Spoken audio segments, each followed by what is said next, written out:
Good evening, sim racing fans, and welcome to round 14 of the eNASCAR Coca-Cola iRacing Series. Pace car going to be in this time. It is a William Byron Esports front row lockout led by the 25 of Ottinger. Let's go racing at Pocono. And that continues to jumble them up behind. Here comes Kevin King down to the bottom. Yeah, still not in the clear yet. Kevin King wants to take advantage, and it's going to be 3 wide off it into the tunnel turn. Smoke up the road. It's a spinner. Bowden sideways in front of the field. The 27 goes as well, and bias into the wall for an early yellow at lap 4. So it was a good jump from Ottinger. He will retake the number 2 spot. Tinsley not going to go down without a fight, though. Trying to get back to second. Not going to do it now. Your top 7 single file or so, but those teens, a whole different story. They're 3 wide, 4 wide now, 5 wide in turn 1. Conti's into the outside wall, and there they go. Kerwin spins, and he'll take some more with him. A lot more with him. My goodness. Tucker Minter, Donovan Strauss, Ryan Luza.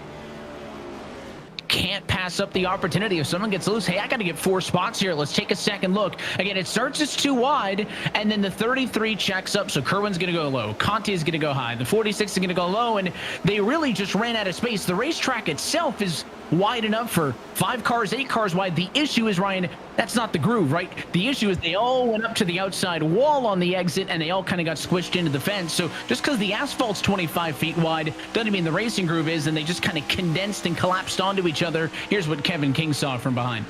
Oh my goodness. Yeah, I mean, when you see guys go 4, 5 wide like that, there's nowhere to go. Especially when one car gets turned around right in the middle there, there's nowhere to go. Kevin King does a phenomenal job getting through that there, but you see it right here. Tucker gets slightly checked up right there, and now he gets put in the middle of 4 and 5 wide. They squeeze Conti into the wall, and it's just chaos erupting right in front of everybody. Cars spinning everywhere. It's a miracle that we didn't collect even more cars. So I have a feeling those lap 15 drivers, as everybody else who hasn't pit yet, is essentially going to match what they saw from Zielinski and Lopez, and they're going to come down this time. So as we cycle through pit service, it's the cars who pitted early. We're going to try to stretch this one out to the end of the race. 23 laps to go from Pocono. Michael Cozy Jr. leads for the moment. The decision for Cozy is to pit. You can ignore the 54. That's a lapped car. Garrett Lowe is in second spot. Does the 15 pit? He does not. Leahy pits. Kerwin pits. And it's a mixed bag from there on out, but Garrett Lowe on the old tires will stay out and become the leader. We go on board with Dylan Alt from position number 10. It's the Coca-Cola onboard camera. 8 laps to go.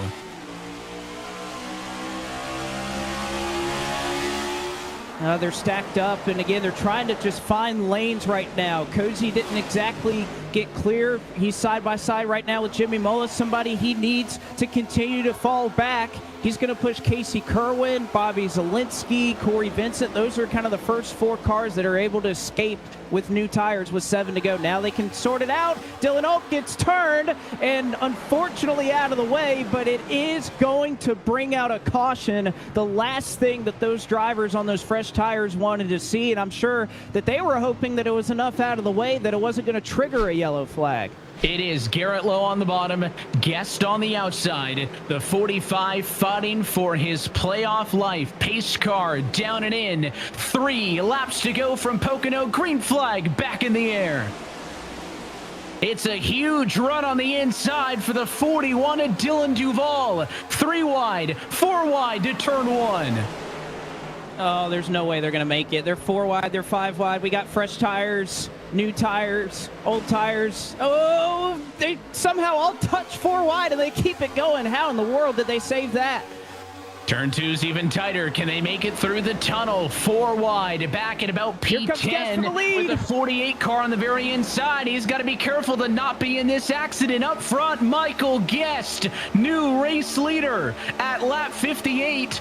Caution flag will fly. It's back in traffic. We are going to overtime, but the yellow was just late enough for Michael Guest to take the race lead, and he will tentatively jump up as a leader and into a race win column on those live point standings. So as the yellow comes out, Guest goes in, Bolin falls out. He'll bring us to the green flag in his Xfinity 10G Toyota for 2311 Racing. The challenger, Garrett Lowe, sits to the outside. It's attempt number 1 at eNASCAR overtime. Green flag in the air. They're already trying to fan out. Malik Ray tries to go 3 wide, but it's going to be the 10 of Wilson to the middle. That fight's going to be for 4th. Guest a small advantage to turn 1, and look at the mess behind them. 4, 5 wide. I think they're almost 6, kind of in the mid portion of the field around Donovan Strauss and Jordy Lopez. But Guest is going to have the run off the corner. You can see them fanning out for position. And again, they're going to wreck for about 90th off of turn number 1. We will try it again. Attempt number 2 at eNASCAR overtime. Guest looking to race his way into the playoffs. The control car on the inside of the front row. Colin Bowden up to 2nd. Garrett Lowe is 3rd. Green flag back in the air. It's a good jump for the inside. Guest pulls up quickly, though. There's no drafting help for Garrett Lowe. They are already 5 wide around Michael Cozy Jr. They almost look 6. And right now, if you're Jimmy Mullis, you're at the back end of that line. You're the 46. You're just trying to survive. You're hoping something happens in front of you and you can miss and make up some spots. He's 3 points out right now. Michael Guest still your leader, though, but that may not be the case for long. You see Mullis 100 back, 99 back for the car in 20th, so Mullis is 1 point out of the top 20, but here comes a big swing. Nick Ottinger to the inside of Michael Guest for the race lead. Both cars equal tires, side by side in turn 3. They're going to make contact, trying to get to the white flag for this race to be official. We'll get there. 1 lap to go as they race on the checkered paint to turn 1. Ottinger is already in. How much does he push the issue? Because essentially he's taking Guest out of the playoffs right now if he were to hit him. Here comes Malik Ray with a huge run into 3rd.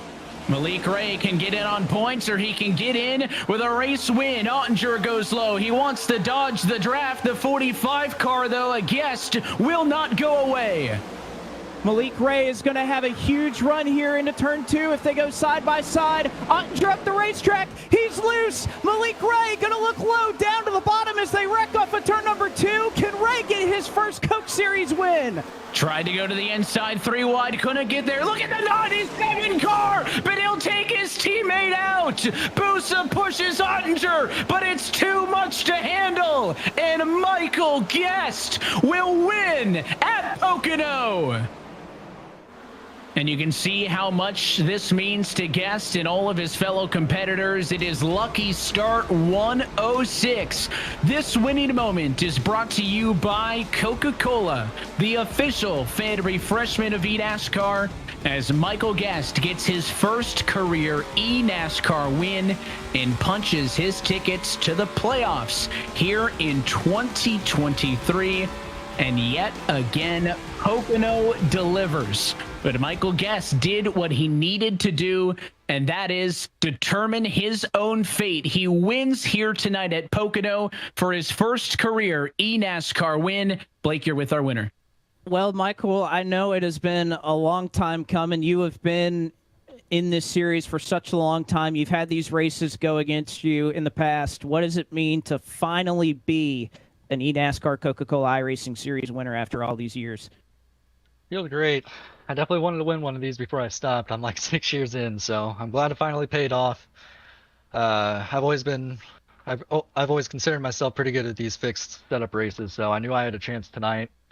Luckily, I had a great strategy in this Xfinity 10G network. Toyota Camry was amazing tonight, man. I'm so happy.